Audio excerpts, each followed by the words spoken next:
Qu'ils soient à 2, à 4 ou en solo, 350 athlètes venus du monde entier vont virevolter et s'affronter dans ce tube géant à coups de figures acrobatiques pendant toute la semaine. Les championnats du monde de vol en soufflerie se déroulent pour la première fois dans l'Hexagone. Une fierté pour Léo et Clément, membres de l'équipe de France de la discipline. On est content, on est fiers que ça se passe en France et que tous les Français puissent découvrir un peu ce sport aussi. Le but c'est complètement ça, c'est que ça soit de plus en plus populaire, que le sport se fasse connaître le plus possible. Une compétition rendue possible en France grâce à cette chambre de vol de plus de 5 mètres de diamètre, créée près de Lille il y a 3 ans. C'est la plus grosse soufflerie française et c'est aussi une des plus grosses souffleries au monde. Des veines d'air de ce diamètre-là, on en compte sur les doigts d'une main à travers le monde.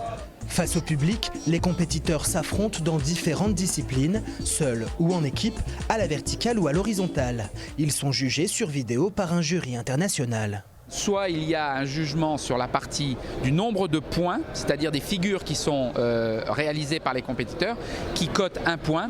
Et dans d'autres disciplines, il s'agit plus donc d'élégance, d'artistique, de technicité, d'aisance. Et donc il y a une note sur 10 qui est mise un petit peu comme au patinage artistique. Déjà vainqueurs de plusieurs disciplines lors du dernier mondial, les athlètes de l'équipe de France espèrent là encore décrocher de nombreuses médailles, notamment dans les vols à 4.